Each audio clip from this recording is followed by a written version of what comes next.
नमस्कार, मैं सत्यपाल सियाग आपका एक बार फिर से स्वागत करता हूं आपके अपने YouTube channel easy physics bye Satyapal Siyag के अंदर। हमारा 10+2 क्लास का इलेक्ट्रोस्टैटिक्स डी चैप्टर कैपेसिटेंस चला हुआ है, जिसके अंदर हमने 4 लेक्चर्स डिस्कस कर लिए हैं। आज 5वां लेक्चर डिस्कस करते हैं जी। और 5वें लेक्चर को समझने के लिए आपको पीछे के 4 लेक्चर देखने बहुत ही ज़रूरी हैं, जिसके लिए आपको लिंक आज की वीडियो के डिस्क्रिप्शन में मिल जाएगा। जुड़े रहिए, देखते रहिए easy physics bye Satyapal Siyag. और प्यारे बच्चों, आपसे एक रिक्वेस्ट है, भाई वीडियो अच्छी लगे तो लाइक किया करो, शेयर किया करो, और ज़्यादा से ज़्यादा अपने आस पड़ोस में जितने भी स्टूडेंट्स हैं उनको सब्सक्राइब करवाएं चैनल, और बेल आइकन साथ में ज़रूर दबाएं, ताकि जो भी नई वीडियो आए उसका नोटिफिकेशन आपको मिल जाए।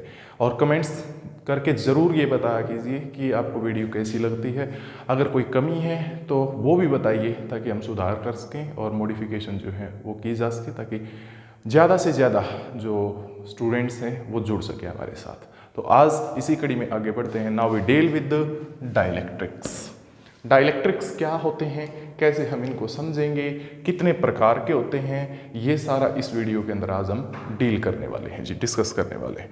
तो डाइलेक्ट्रिक्स ये ऐसे मटेरियल होते हैं प्यारे बच्चों, जो इलेक्ट्रिक इफेक्ट को एक जगह से दूसरी जगह ट्रांसमिट कर देते हैं without actual conduction of electric charge. Electric charge के कंडक्शन के बिना ही एक जगह से दूसरी जगह जिन मटेरियल के अंदर इलेक्ट्रिक इफेक्ट का ट्रांसमिशन होता है, ऐसे मटेरियल को डाइलेक्ट्रिक्स बोलते हैं। जैसे एग्जांपल देता हूं मैं। कंडक्टर तो क्या होते हैं, कंडक्टर में करंट चलता है, but due to actual flow of electrons. लेकिन यदि बात की जाए डाइलेक्ट्रिक्स की, तो ऐसे मटेरियल में एक जगह से दूसरी जगह इलेक्ट्रिक इफेक्ट ट्रांसमिट होंगे, विद्युतीय प्रभाव चले जाते हैं, एक जगह से दूसरी जगह स्थानांतरित हो जाते हैं, बट चार्ज पार्टिकल की मूवमेंट नहीं होती फिर भी। तो ऐसे मटेरियल्स को क्या बोलते हैं बेटे, डाइलेक्ट्रिक बोलते हैं। तो डाइलेक्ट्रिक क्या है, दीज आर द मटेरियल्स, ऐसे पदार्थ, materials which transmit electric effect,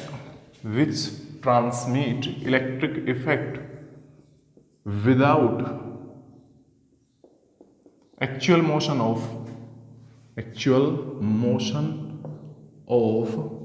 charged particles।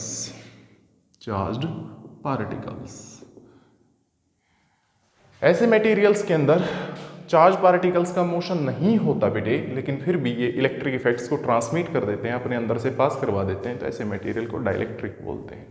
बस माइनर सा फर्क होता है इंसुलेटर्स और डाइलेक्ट्रिक्स के बीच में। इंसुलेटर में तो इलेक्ट्रिक इफेक्ट का ट्रांसमिशन ही नहीं होता किसी भी प्रकार से, बट डाइलेक्ट्रिक्स में इलेक्ट्रिक इफेक्ट का ट्रांसमिशन होता है, but without actual motion of charge particles, तो वो डाइलेक्ट्रिक्स बोले जाते हैं। एग्जाम्पल के तौर पे, एग्जाम्पल की यदि बात की जाए तो बेटे ग्लास है, जैसे कांच, माइका है। माइका एक इंसुलेटिंग या डाइलेक्ट्रिक मटेरियल होता है, जो चमड़े से बनता है बेटा, और इसको हम यूज करते हैं, मोटर वगैरह की बाइंडिंग जब की जाती है तो उसमें यूज किया जाता है, माइका है। और बात की जाए जैसे हाइड्रोजन है, नाइट्रोजन है, ऑक्सीजन है, कार्बन डाइऑक्साइड है, अमोनिया है, NH3 एटसेट्रा, बहुत सारे हमारे पास ऐसे एग्जाम्पल हैं डाइलेक्ट्रिक्स के। तो ये था प्यारे बच्चों हमारे पास डाइलेक्ट्रिक का कंसेप्ट। यहाँ पे हम इसको ही डिस्कस करेंगे। फिर बात चलती है जी आगे, टाइप्स ऑफ डाइलेक्ट्रिक। डाइलेक्ट्रिक कितने प्रकार के होते हैं, तो जैसे according to nature of distribution of charge, chemistry के अंदर जो रसायन शास्त्री हैं वो मॉलिक्यूल्स को 2 कैटेगरी में डिवाइड करते हैं। करते या नहीं करते बेटे? हाँ जी, 2 कैटेगरी में डिवाइड करते हैं। पहले होते हैं पोलर मॉलिक्यूल्स, सेकंड होते हैं जी नॉन पोलर मॉलिक्यूल्स। क्या होते हैं ये, पहले तो यही पता होना चाहिए, फिर ही आगे बढ़ सकते हैं, फिर आगे बढ़ा जा सकता है। जैसे एक बॉडी हो, उसके अंदर सेंटर ऑफ मास होता है। जनरली हम सेंटर ऑफ मास का कंसेप्ट यूज़ करते हैं, कैसा पॉइंट जहाँ पे सारा का सारा मास कंसंट्रेटेड मान लिया जाता है उसको सेंटर ऑफ मास बोलते हैं। वैसे ही हर एक मॉलिक्यूल के अंदर एक ऐसा बिंदु होता है जहाँ पे सारा का सारा उसका पॉजिटिव चार्ज कंसंट्रेटेड होता है, जिसको पॉजिटिव चार्ज सेंटर बोलते हैं। ओके, ठीक है जी। इसी तरीके से उसी मॉलिक्यूल में एक ऐसा पॉइंट भी होता है जहाँ पे सारा का सारा नेगेटिव चार्ज कंसंट्रेटेड होता है, जिसको नेगेटिव चार्ज सेंटर बोलते हैं। हर एक मॉलिक्यूल के अंदर क्या होता है बेटे, हमारे पास एक तो ऐसा बिंदु होता है जहाँ पे पॉजिटिव चार्ज कंसंट्रेटेड होता है, जिसको पॉजिटिव चार्ज सेंटर बोलते हैं, और एक ऐसा बिंदु होता है जहाँ पे नेगेटिव चार्ज कंसंट्रेटेड होता है, जिसको क्या बोला जाता है प्यारे बच्चों, हमारे पास नेगेटिव चार्ज सेंटर बोला जाता है। तो यहाँ बात अगर करें क्या, जैसे ये मॉलिक्यूल है, आर्बिट्रेरी किसी भी सब्सटेंस का मॉलिक्यूल हमने ले लिया, इसमें ये पॉजिटिव चार्ज सेंटर है जिसका, और इसी बिंदु के ऊपर बिल्कुल यहीं पे नेगेटिव चार्ज सेंटर है, कोई सेपरेशन नहीं है उनके बीच में, कोइंसाइड करते हैं वो। तो ऐसे मॉलिक्यूल्स जो होते हैं उनको क्या बोलते हैं बेटा, नॉन पोलर मॉलिक्यूल्स। क्या बोल देंगे बच्चों, non polar molecules. Non polar molecules उनको बोला जाता है प्यारे बच्चों, ठीक है जी। और आप देखें पॉजिटिव चार्ज भी उसी जगह, नेगेटिव चार्ज भी उसी जगह, किसी प्रकार की कोई सेपरेशन नहीं है, तो डाइपोल मोमेंट नहीं मिलेगा यहाँ पे, क्योंकि डाइपोल मोमेंट के लिए चार्ज का कुछ सेपरेशन पे होना जरूरी होता है। तो इसलिए नेट डाइपोल मोमेंट हर मॉलिक्यूल का, नेट डाइपोल मोमेंट हर एक मॉलिक्यूल का दैट इज जीरो मिलेगा जब ये नॉर्मल स्टेट के अंदर है तो। और यदि ऐसे मॉलिक्यूल से बना हुआ कोई डाइलेक्ट्रिक है, इस प्रकार के मॉलिक्यूल से कोई डाइलेक्ट्रिक बना दिया जाए, तो उसी डाइलेक्ट्रिक को क्या बोलते हैं बच्चों हमारे पास, that is said to be non polar dielectric. क्या बोलेंगे बेटे, नॉन पोलर डाइलेक्ट्रिक।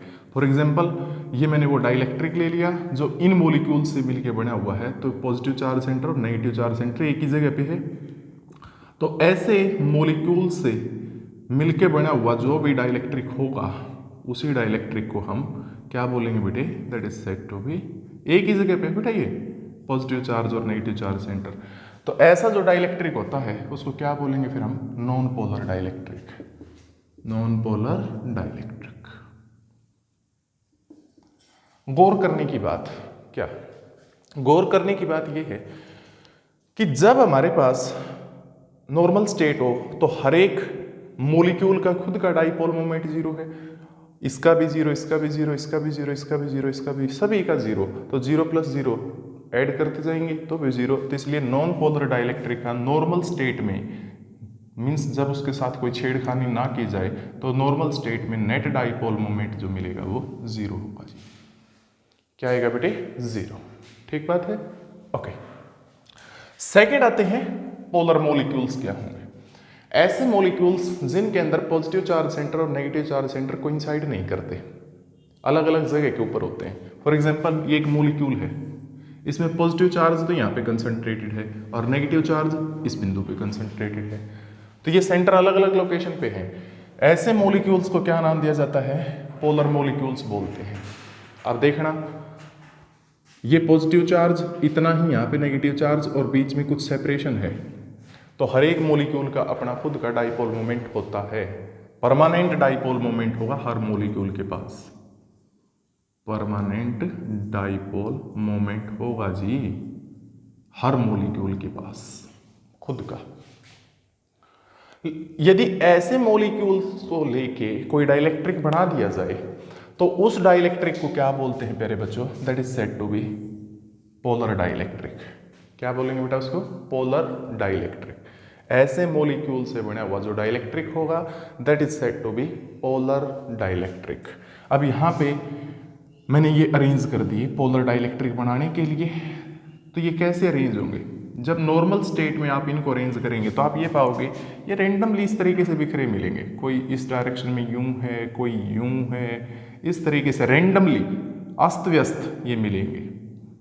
अस्त व्यस्त मतलब बिखराव, इस तरीके से आर्बिट्रेरी मैनर में कुछ भी कैसे भी हो सकता है। बट आप ये पाओगे इसका खुद का था, इसका भी खुद का डाइपोल मोमेंट है, इसका भी खुद का है, इसका भी खुद का है। बट जब हमने इसको रेज कर दिया पोलर डाइलेक्ट्रिक बनाने के लिए, तो जब हम टोटल इस डाइलेक्ट्रिक का नेट डाइपोल मोमेंट निकालेंगे तो वो क्या आ जाएगा बेटे, 0 आएगा। क्योंकि इन सभी का वेक्टर सम अगर करते हैं, इन सभी का क्या करते हैं बेटे, वेक्टर सम करते हैं, तो वो रिजल्टेंट 0 आता है।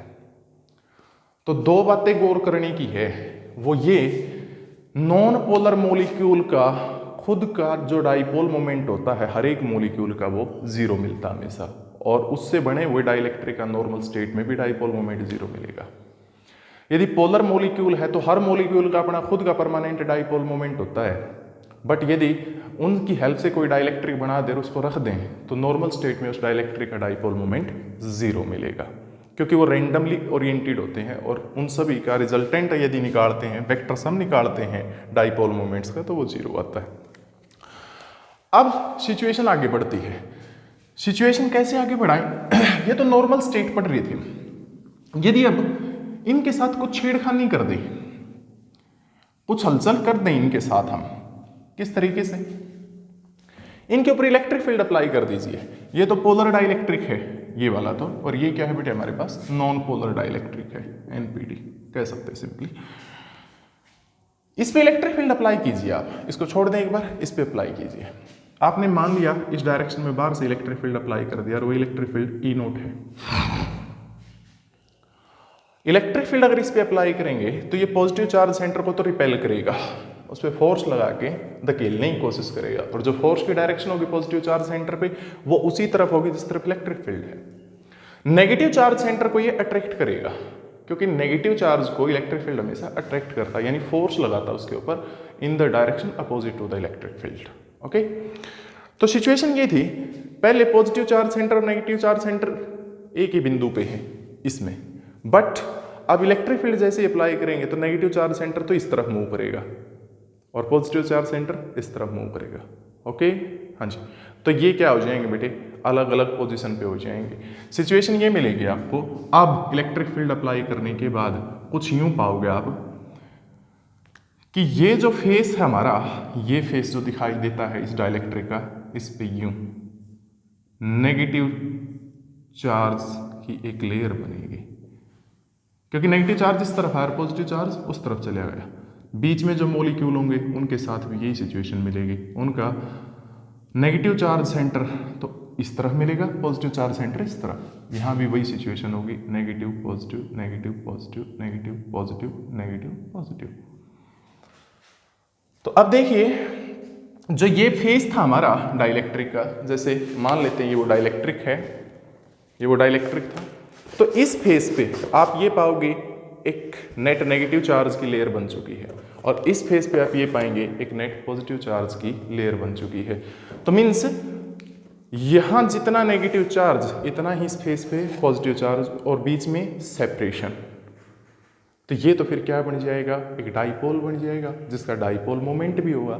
तो इसका मतलब ये हुआ कि हमने बाहर से इलेक्ट्रिक फील्ड अप्लाई करके इस नॉन पोलर डाइलेक्ट्रिक पे नेट क्या कर दिया बेटे, इसके अंदर इलेक्ट्रिक फील्ड डाइपोल मोमेंट जो है वो पैदा कर दिया है। सिचुएशन ये हो चुकी है, इस फेस पे नेट नेगेटिव चार्ज, इस फेस पे उतना ही net positive charge electric field apply करने के बाद हुआ है जी ऐसा।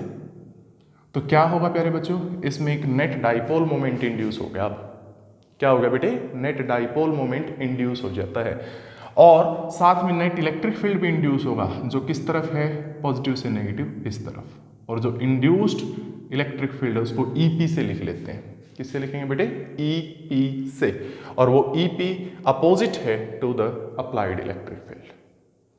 आई थिंक आपकी समझ में आया होगा, आई होप सो। फिर भी कोई क्यूरी रहती है तो इस पर आप व्हाट्सअप करके पर्सनली डाउट ले सकते हैं। अब इसके साथ काम करते हैं, उसका तो कर चुके हैं, इसके साथ कैसे काम करोगे, वही बात, जब मान लीजिए इस तरफ आपने इलेक्ट्रिक फील्ड अप्लाई कर दिया, ई नोट यूं अप्लाई कर दिया, इसमें पॉजिटिव चार्ज सेंटर और नेगेटिव चार्ज सेंटर पहले ही अलग अलग थे, बट सिंपली क्या करेगा ये इलेक्ट्रिक फील्ड, नेगेटिव चार्ज को तो इस तरफ खींचने की कोशिश करेगा इस फेस पे, और पॉजिटिव चार्ज सेंटर को इस फेस की तरफ धकेलने की कोशिश करेगा। तो मीन्स इलेक्ट्रिक फील्ड अप्लाई करने के बाद जो सिचुएशन यहाँ हुई है एज इट इज सिचुएशन हो जाएगी, यूं की यूं सिचुएशन होगी। कैसे, देखना बेटे शाबाश, ये negative positive negative positive negative positive negative positive. Charge centre तो पहले ही अलग अलग थे, बस उनको क्या करवा दिया इलेक्ट्रिक फील्ड ने, अलाइन करवा लिया अपनी डायरेक्शन के अंदर इस तरीके से कि इस फेस पे तो क्या आ गया नेट नेगेटिव चार्ज और इस फेस पे क्या आ जाएगा नेट पॉजिटिव चार्ज। तो इलेक्ट्रिक फील्ड अप्लाई करने के बाद इसकी सिचुएशन क्या हुई, इसके साथ क्या हो गया, इस फेस पे नेट नेगेटिव चार्ज, इस फेस पे नेट उतना ही पॉजिटिव चार्ज। हुआ कब है ये, जब बाहर से इलेक्ट्रिक फील्ड अप्लाई कर गया तब। तो इसमें एक नेट डाइपोल मोमेंट अब इंड्यूस हो जाता है, क्योंकि ये नेगेटिव चार्ज और ये पॉजिटिव चार्ज बीच में सेपरेशन है, तो नेट डाइपोल मोमेंट इंड्यूस हो चुका और साथ में इलेक्ट्रिक फील्ड भी यहाँ इंड्यूस होगा, पैदा होगा, और वो क्या होगा प्यारे बच्चों हमारे पास अप्लाइड की अपोजिट डायरेक्शन में। तो आपने क्या देखा, आपने ये देखा कि जब कोई डाइलेक्ट्रिक है बाहर से अगर उसके ऊपर इलेक्ट्रिक फील्ड अप्लाई कर देते हैं तो उस डाइलेक्ट्रिक में नेट डाइपोल मोमेंट इंड्यूस हो जाता है, और इसी प्रोसेस को डाइलेक्ट्रिक पोलराइजेशन बोलते हैं बेटा। क्या बोलते हैं, डाइलेक्ट्रिक पोलराइजेशन। तो ये कंसेप्ट था जो मैं अब डेफिनेशन देने वाला था। तो डाइलेक्ट्रिक पोलराइजेशन क्या हुआ, अब समझ में आ जाएगा बड़ा इजीली। डाइलेक्ट्रिक पोलराइजेशन इसको बोलते हैं। देखिए डाइलेक्ट्रिक पोलराइजेशन क्या चीज है, the process of inducing net dipole moment inside a dielectric by applying external electric field on it is known as dielectric polarization। किसी भी डाइलेक्ट्रिक के ऊपर बाहर से इलेक्ट्रिक फील्ड अप्लाई करके उसके अंदर नेट डाइपोल मोमेंट पैदा करने की जो प्रोसेस हो प्यारे बच्चों, उसी को क्या नाम देंगे, साइंस में हम डाइलेक्ट्रिक पोलराइजेशन नाम देंगे।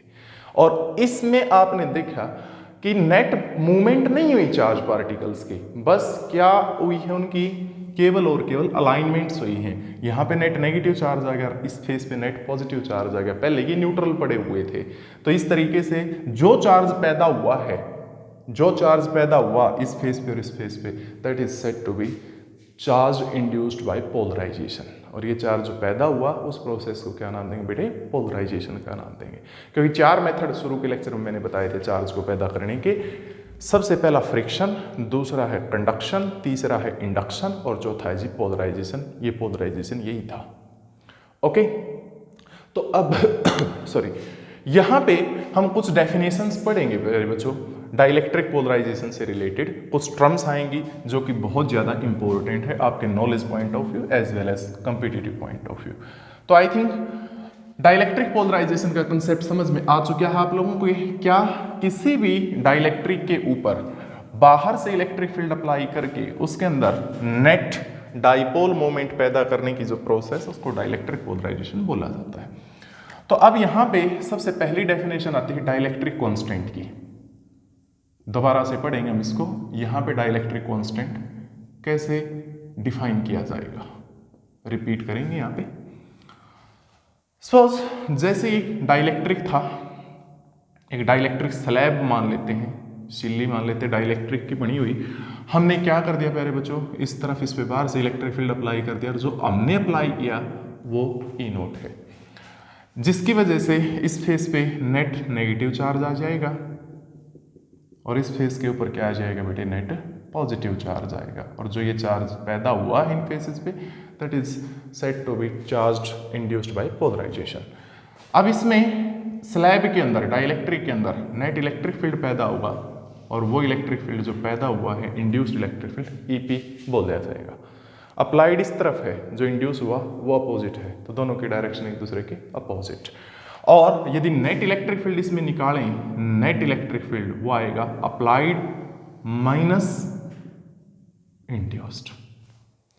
अप्लाई हमने नोट किया था, इंड्यूस इतना हो जाता, तो दो वेक्टर यहाँ पे रिजल्टेंट निकालो तो एक में से दूसरे को घटा दीजिए, बड़े में से छोटे को सबट्रैक्ट कर दीजिए। और जनरली जो पैदा होता है वो हमारे अप्लाइड से कम पैदा होता है, तो इसलिए हम यहाँ पे E naught minus E P, और इसको क्या नाम देंगे, this is said to be reduced value of electric field, reduced value of electric field. साथ में ईपी की वैल्यू कितनी रहेगी, ईपी की वैल्यू कितनी रहेगी देख सकते हैं प्यारे बच्चों। यहाँ पे हम यूं इमेजिन कर सकते हैं कि ये डाइलेक्ट्रिक था, इस पे नेगेटिव चार्ज आ गया तो ये एक प्रकार से नेगेटिव प्लेट हो जाती है। इस पे पॉजिटिव चार्ज आया तो ये पॉजिटिव प्लेट हो जाती है। ठीक है, कोई बात नहीं। या यूं कह लो कि ये नेगेटिवली चार्ज लेयर और ये पॉजिटिवली चार्ज लेयर, दो प्लेट्स यहाँ पे हैं, बीच में कुछ सेपरेशन है। तो दो प्लेट्स जब सेम सरफेस चार्ज डेंसिटी के साथ होती है तो उनके बीच में जो इलेक्ट्रिक फील्ड होता है वो सिग्मा अपॉन एप्सिलॉन नॉट होता है यदि फ्री स्पेस है तो। बट यहाँ पे मीडियम पड़ा हुआ है तो जो बीच में इलेक्ट्रिक फील्ड मिलेगा, ये रिजल्ट बार बार यूज हो रहा है बेटा पीछे से, ईपी की वैल्यू आएगी वो सिग्मा अपॉन एप्सिलॉन आएगी यहाँ पे, क्योंकि डाइलेक्ट्रिक मीडियम है तो एप्सिलॉन लेना पड़ेगा। सिग्मा के पैर में पी लगा दिया जाता है। पी क्यों लगाते हैं? क्योंकि ये सरफेस चार्ज डेंसिटी पोलराइजेशन की वजह से पैदा हुई है, तो ये पी की वैल्यू रहेगी बच्चों। अब डाइलेक्ट्रिक कांस्टेंट की मैं यहाँ पे डेफिनेशन की बात कर रहा था, तो dielectric constant K is defined as the ratio of applied electric field to the reduced value of electric field. यदि अप्लाइड इलेक्ट्रिक फील्ड का रिड्यूस्ड वैल्यू के साथ रेशियो ले लिया जाए तो वही हमारे पास डाइलेक्ट्रिक कांस्टेंट K आता है। अप्लाइड तो ई नोट था, रिड्यूस्ड ई है जिसकी value E naught minus C P है, तो आप यूं भी लिख सकते हैं K is equal to E naught upon क्या आएगा प्यारे बच्चों, E naught minus E P. तो ये डाइलेक्ट्रिक कांस्टेंट की डेफिनेशन आ जाएगी। अब आप ध्यान से देखिए, ऊपर वाली चीज बड़ी, नीचे वाली चीज छोटी, क्योंकि नीचे ई नोट माइनस सी पी है, ऊपर वाले से तो छोटा ही है, तो इसलिए K हमेशा क्या मिलेगा, एक या एक से बड़ा मिलेगा, कभी एक से छोटा नहीं हो सकता प्यारे बच्चों। डाइलेक्ट्रिक कांस्टेंट की वैल्यू कभी एक से छोटी नहीं हो सकती, कम से कम वैल्यू इसकी एक हो सकती है, और वो कब होगी अभी बताऊंगा। बाकी जितनी भी वैल्यूज मिलेंगी वो एक से बड़ी मिलेंगी हमेशा। स्पेशल केस यदि करें, स्पेशल केस की बात की जाए तो क्या, यदि फ्री स्पेस है या फिर वैक्यूम है, फ्री स्पेस या फिर वैक्यूम है, तो फ्री स्पेस और वैक्यूम जो भी हैं वो बिल्कुल कंप्लीटली इंसुलेटर होते हैं बेटा, कंप्लीटली इंसुलेटर, उनको पोलराइज नहीं किया जा सकता कभी, याद रखना जिंदगी में। कंप्लीटली इंसुलेटर होते हैं, कभी पोलराइज नहीं कर सकते हम उनको, कर नहीं सकते, तो ईपी जो इंड्यूस्ड इलेक्ट्रिक फील्ड है वो जीरो आएगा। अगर वो जीरो होगा तो इसमें आप पुट करेंगे इसकी जगह जीरो, क्या मिलेगा आपको, E naught by E naught simply, और रेशियो क्या आ जाएगा 1, तो K की वैल्यू 1। आज हमारे को पता चला यहाँ से कि K की वैल्यू 1 क्यों होती फ्री स्पेस और वैक्यूम के लिए, ये कारण था जी। दूसरी बात, यदि मेटल्स हैं या फिर कंडक्टर्स हैं, तो मेटल्स और कंडक्टर के अंदर जो इंड्यूस्ड इलेक्ट्रिक फील्ड होता है EP, उसका मैग्नीट्यूड अप्लाइड के बराबर ही होता है। जितना बार से अप्लाई करते हैं उतना ही उनके अंदर भी इंड्यूस होता है बट अपोजिट डायरेक्शन में। तो इसलिए नेट इलेक्ट्रिक फील्ड कितना आ जाएगा, रिड्यूस्ड वैल्यू क्या आएगी, ई नोट माइनस सी पी था, दोनों बराबर है तो जीरो आएगा, ये चीज जीरो हो जाएगी, ई नोट माइनस सी पी, ई नोट के बाय में जीरो मीन्स के क्या हो जाएगा इन्फिनिटी। वेरी गुड, सिंपल सी बात, इट बिकम्स इन्फिनिटी। तो इसलिए मेटल्स के लिए के जो है डाइलेक्ट्रिक कांस्टेंट वो इन्फिनिटी होता है। आगे बढ़ते हैं तो दूसरा हमारे पास यहाँ पे टर्म आती है जी पोलराइजेशन वेक्टर। पोलराइजेशन वेक्टर क्या होता है प्यारे बच्चों, पोलराइजेशन वेक्टर को कैपिटल P से लिख लिए, कैपिटल P से लिख लेते हैं। Second term polarisation vector capital P से लिखते होते हैं। पोलराइजेशन वेक्टर एक ऐसी फिजिकल क्वांटिटी है जो हमें ये बताती है कि इलेक्ट्रिक फील्ड अप्लाई करने से डाइलेक्ट्रिक कितना पोलराइज हुआ है, कितना पोलराइज, अमाउंट बताएगी how much it is polarised, कितना पोलराइज हुआ है, वही फिजिकल क्वांटिटी क्या होती है बेटे, that is polarisation vector. Theoretically ऐसे बताते हैं, polarisation vector is a physical quantity which measures how much dielectric is polarised, कितना पोलराइज हुआ है। मैथमेटिकली कैसे मेजर करेंगे, mathematically polarisation vector is measured as induced dipole moment, induced dipole moment per unit volume, per unit volume. जितना dipole moment per unit volume induce होता है वही polarization vector बोला जाता है। निकालेंगे कैसे, आप इस सब्सटेंस में टोटल इंड्यूस्ड डाइपोल मोमेंट निकाल लीजिए, उसके बाद इसके वॉल्यूम से डिवाइड कर दीजिए, तो क्या आ जाएगा प्यारे बच्चों हमारे पास पोलराइजेशन वेक्टर आ जाएगा। अब करें कैसे? जो चार्ज यहाँ पे पैदा हुआ, मैग्नीट्यूड तो सेम है, बस साइन ही अपोजिट है। ये माइनस QP मान लिया और ये प्लस QP मान लिया। जो सेपरेशन ये है यहां से लेके यहां तक, इस सेपरेशन को सपोज आप D मान लें, और जो ये डाइलेक्ट्रिक है ये है, जैसे ये लो जी, ये सेपरेशन तो D मान ली, ओके, जो इनके बीच की दूरी है, और ये जो एरिया दिखाई देता है ये वाला, ये फेस एरिया डाइलेक्ट्रिक स्लैब का A मान लेते हैं। क्या मान लीजिए? एरिया को A। अगर सेपरेशन D है, एरिया A अगर मान के चलें तो यहां पे एरिया को क्या मान लिया प्यारे बच्चों? हमने A मान लिया। तो वॉल्यूम क्या रहेगा जी इसका? वॉल्यूम का फॉर्मूला ये बार बार रिपीट होता है, फेस एरिया की इस सेपरेशन के साथ गुणा कर दे तो वॉल्यूम आ जाएगा, यानी A इंटू डी। अब डाइपोल मोमेंट कितना इंड्यूस हुआ? देखिए, जो चार्ज पैदा हुए उनका मैग्नीट्यूड QP है, सेपरेशन कितनी है? D। तो इसलिए प्यारे बच्चों हम डाइपोल मोमेंट अगर निकालें तो डाइपोल मोमेंट का फॉर्मूला क्या होता है? Either charge magnitude into separation, उनके बीच की separation, by volume A into D। D से D कैंसल आउट, तो QP अपॉन A, ये induced charge due to polarisation upon area, this becomes surface charge density due to polarisation. Sigma P आ जाएगा बेटा, क्योंकि charge upon area sigma surface charge density होती है। तो P जो न्यूमेरिकली है वो किसके बराबर आ गया बच्चों? इंड्यूस्ड सरफेस चार्ज डेंसिटी के इक्वल आ जाता, सिग्मा P के इक्वल आ जाएगा। यूनिट्स क्या बनेंगी? जो सिग्मा P की होंगी वही इसकी यूनिट होंगी। तो सिग्मा P की यूनिट क्या होती है बेटे?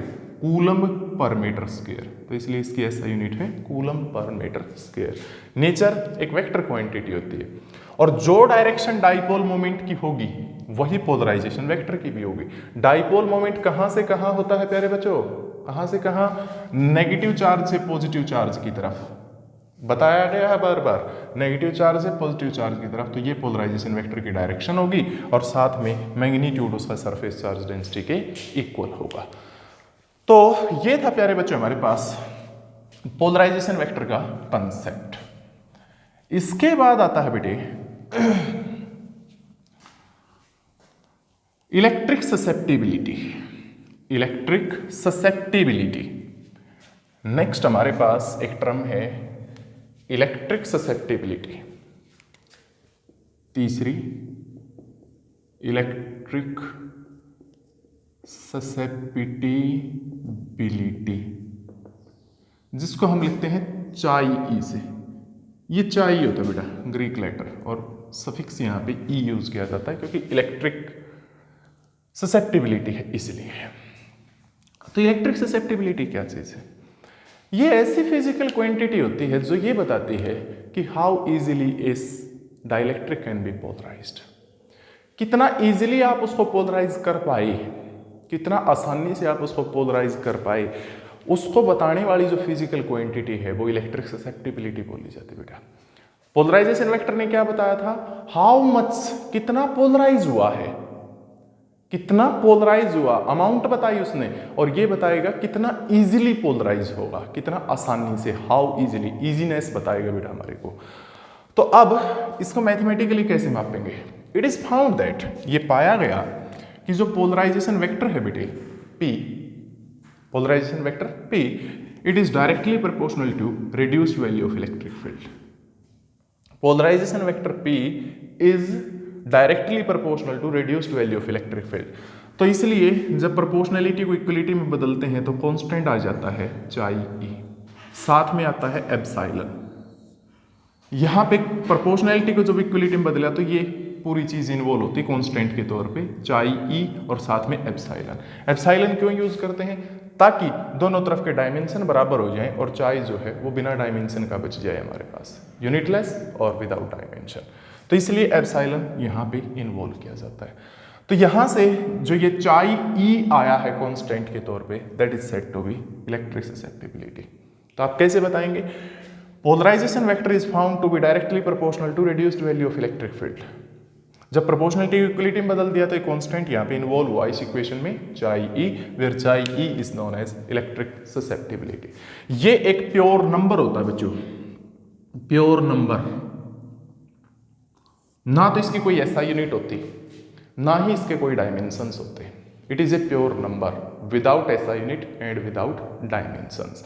जितनी ज़्यादा इसकी वैल्यू होगी किसी सब्सटेंस के लिए, उतना ही ईजिली आप उसको पोलराइज कर सकते हैं। तो अब एक बड़ी अच्छी सी यहाँ पे बात इन सभी को मैं समराइज करता हूँ कि पोलराइजेशन का मतलब क्या है, पोलराइजेशन वेक्टर क्या है, इलेक्ट्रिक ससेप्टिबिलिटी क्या है। मान लीजिए एक छोटा बच्चा है ठीक है जी, वो खेल रहा है, खेलता रहेगा। आपके दिमाग में बात आई कि इसको रुलाना चाहते हो आप। रुलाना मीन्स पोलराइज करना चाहते हो आप। पोलराइज करना चाहते हो तो बाहर से आप थप्पड़ लगाओगे, मीन्स बाहर से इलेक्ट्रिक फील्ड लगाओगे। बाहर से इलेक्ट्रिक फील्ड यानी थप्पड़ आप अप्लाई करोगे तो वो पोलराइज होना स्टार्ट हो जाएगा, रोना स्टार्ट कर देगा ना बेटे। तो इसलिए जैसे बच्चे पे थप्पड़ लगाने से वो रोता है, वैसे ही डाइलेक्ट्रिक पे जब बाहर से इलेक्ट्रिक फील्ड अप्लाई किया जाता है तो पोलराइजेशन हो जाता है, उसका नेट डाइपोल मोमेंट उसमें इंड्यूस हो जाता है। अब वो बच्चा कितना रोया, थप्पड़ लगाने के बाद कितना रोया, हाउ मच, कितना वो रोया है, कितनी क्राइंग उसने की है, वो बताने के लिए जो टर्म यूज की जाती है वो पोलराइजेशन वेक्टर होता है। कितना रोया, हाउ मच। तीसरी बात, कुछ बच्चे डीठ होते हैं और कुछ बच्चे बिल्कुल सेंसिटिव होते हैं। कुछ तो ऐसे हैं थोड़ा सा भी थप्पड़ लगाओगे रोने लग जाएंगे, और कुछ ऐसे होते हैं थप्पड़ लगाते रहिए फिर भी नहीं रोएंगे। तो इसका मतलब जो सेंसिटिव हैं उनको रुलाना आसान है, यानी इजीली आप उनको रुला सकते हैं, इजीली पोलराइज कर सकते हैं। तो इसलिए इलेक्ट्रिक ससेप्टिबिलिटी उनकी ज़्यादा है, सेंसिटिविटी ज़्यादा है। और जिनको इजीली आप रुला नहीं सकते वो कम सेंसिटिव हैं, मीन्स उनको अगर पोलराइज करना है तो ज़्यादा आपको मेहनत करनी पड़ेगी। तो इसका मतलब उनकी इलेक्ट्रिक ससेप्टिबिलिटी कम है, सेंसिटिविटी कम है बेटा जी हमारे पास। तो ये सारा समराइजेशन था इन बातों का। अब एक इंपॉर्टेंट रिलेशन आता है, relation between dielectric constant K and electric susceptibility चाई। इंपॉर्टेंट रिलेशन इलेक्ट्रिक ससेप्टिबिलिटी चाई और प्यारे बच्चों हमारे पास डाइलेक्ट्रिक कांस्टेंट के बीच का रिलेशन, जो कि आज के लिए लास्ट आर्टिकल रहेगा। रिलेशन बिटवीन K एंड चाई। K क्या रहेगा बेटे यहाँ पे, डाइलेक्ट्रिक कांस्टेंट, और चाई क्या रहेगी, इलेक्ट्रिक ससेप्टिबिलिटी। अब बात कहाँ से स्टार्ट करें हम जानते हैं एक बात कि जो रिड्यूस्ड वैल्यू थी इलेक्ट्रिक फील्ड की E, वो किसके बराबर था बेटे, that is E0 minus EP। था कि नहीं था बेटे, E0 माइनस EP था। यूं भी कह सकते हैं E is equal to E0 minus EP की जगह क्या लिखेंगे प्यारे बच्चों हमारे पास, इसकी वैल्यू क्या आएगी, सिग्मा P अपॉन एप्सिलॉन। क्या आएगी बेटा, यहाँ पे क्या कर दिया बच्चों, EP की वैल्यू पुट कर दी सिग्मा P अपॉन एप्सिलॉन। अब हमने थोड़ी देर पहले बात किया कि सिग्मा P तो पोलराइजेशन वेक्टर P के बराबर था, लिख दो भाई E is equal to E0 minus P upon epsilon. और जब इलेक्ट्रिक ससेप्टिबिलिटी पढ़ी तो ये बताया कि P जो होता है वो epsilon chi E into E के बराबर होता है। जहाँ पे E रिड्यूस्ड वैल्यू थी, चाई E क्या था बेटे, इलेक्ट्रिक ससेप्टिबिलिटी। यहाँ पे वैल्यू लिख दें तो E is equal to E0 minus P की जगह epsilon chi E into E upon epsilon, ये कैंसल आउट। तो क्या आएगा भाई, E is equal to E0 minus chi E into E, ये इस तरफ ले जाइए पॉजिटिव हो जाएगा। तो E plus chi E into E is equal to E0। E common आ गया जी, यहाँ से बचेगा 1 plus chi E is equal to E0। इस E को डिवाइड में ले जाइए तो 1 plus chi E is equal to E0 by E। And what is this, this is applied electric field. What is this, this is reduced value of electric field. इन दोनों का ratio तो dielectric constant K था, तो इसलिए इसकी जगह K लिख सकते हैं बेटा। तो 1 plus chi E is equal to K।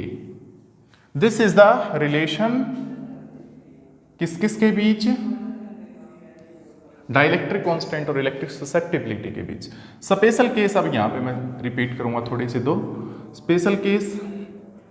क्या, यदि फ्री स्पेस या फिर वैक्यूम है, मीडियम कैसा हो, फ्री स्पेस या फिर वैक्यूम, तो k 1 होता है उसके लिए, k इज इक्वल टू 1, तो 1 प्लस चाई ई की वैल्यू 1 आएगी, तो चाई ई क्या आ जाएगा बेटे 1 माइनस 1 0, तो फ्री स्पेस की जो ससेप्टिबिलिटी वो 0 है, मीन्स पोलराइज ही नहीं कर सकते, क्योंकि इसकी छोटे से छोटी वैल्यू 0 हो सकती है, नेगेटिव नहीं मिलेगी कभी, छोटे से छोटी वैल्यू 0 हो सकती है, तो इसलिए उसको कभी पोलराइज नहीं किया जा सकता।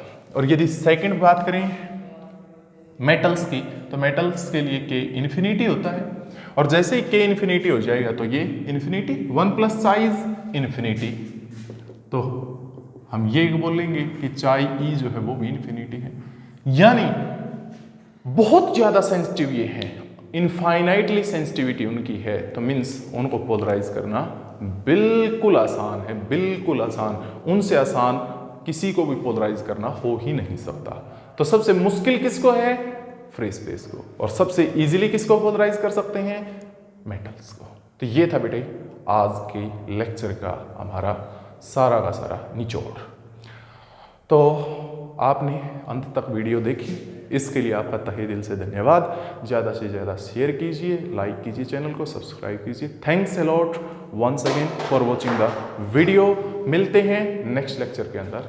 Thanks a lot once again.